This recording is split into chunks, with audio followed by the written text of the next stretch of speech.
permits. Hello, Rachel. How are you? Hey there, doing well. Okay, well, I guess it comes as no surprise that CCW permits are surging. However, I think it is a surprise when they hear the numbers. Tell us a little bit about what's going on. Gosh, I tell ya, James, people have been going out in droves to get their concealed carry permits.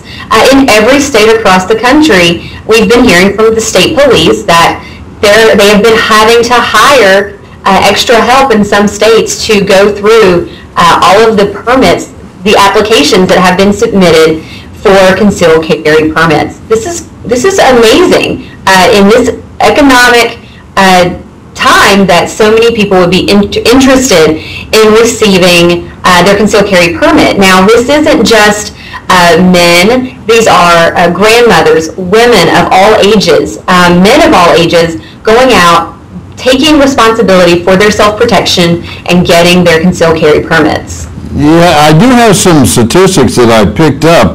Florida has hired 61 temporary workers just to take care of the applications. Texas has an unprecedented increase in Texas of all places. And Utah is that's 50,000 applications. It is huge and it is growing quickly. I think some of us probably can guess as to why that's happening, but it is nice to see that it is happening, and I think the NRA would agree with that. Absolutely. You know, we've seen that there are some counties and even states that have exponentially more at the end of June than they did all year last year. This is amazing. It's an amazing trend. The same trend that's going on with firearm sales and ammo sales. I mean, this is just an amazing amount of people who are running out to get firearms and to be responsible for their personal protection. Now, there's a few reasons why we do think this is becoming a trend. Of course, when we have a sour economy, we tend to see crime go up and people want to take care of themselves and their families and their property. In addition to that, since November, this is when this trend really started, since the election of Barack Obama and his appointment of so many anti-gun lawmakers and leaders in his cabinet. So this is a reason that people are going out there. They just don't trust this administration. And with some of the public comments and voting records of these folks, I think that's a pretty good concern. Yeah, and I would think that the NRA is probably getting a lot of questions and emails from people hoping that they could give them an idea on what may take place in the future. I know that I get a lot of emails from people. Some of them I think we've addressed in the past, but most of them are very concerned about legislation. And at this point now, they're on a recess, isn't that correct? So there's not much going on. That's right. D.C. is an empty town for the month of August. They are on recess, and so right now we don't really know. And I sure wish that I had a crystal ball and could look into it and know what those folks down there in Washington D.C. on the Hill are thinking and doing when they introduce legislation. So we don't really know what's on the table or what will be on the table, but we'll be keeping our eye on it, and I'll be sure to let everyone know as soon as I find out on here.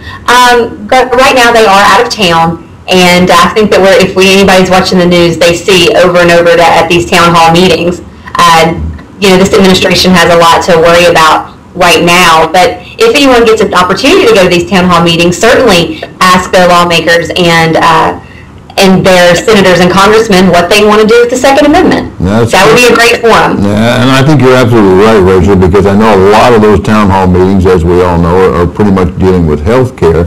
But I know there are people in that crowd, and if they just have the opportunity to get past the health care issues, which is a major issue, don't misunderstand me. Absolutely. But they should bring up Second Amendment just to give possibly some of the press something else to talk about besides health. I know they've left Washington for a very good reason. If any of you have been in Washington, D.C. during August, right? It is a bit warm. How light the traffic is in August. Yeah. Well, it is a bit warm and unpleasant there during August, and I think that's why they came up with that whole plan.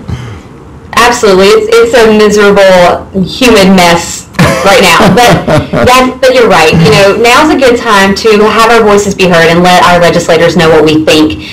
They're home. They're with their constituents now. Now's the time to get their ear and let them know what's important to you. And that's how these NRA is so successful, is because of members and gun owners and people who are passionate about the freedoms.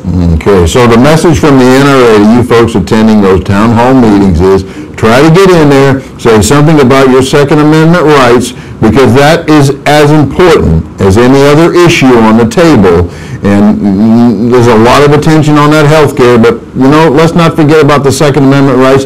This is your opportunity in these town hall meetings to actually bring the subject up, and you might get an answer.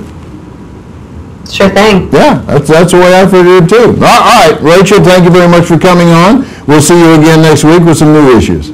Sure thing. Thank you so much. Okay, bye-bye.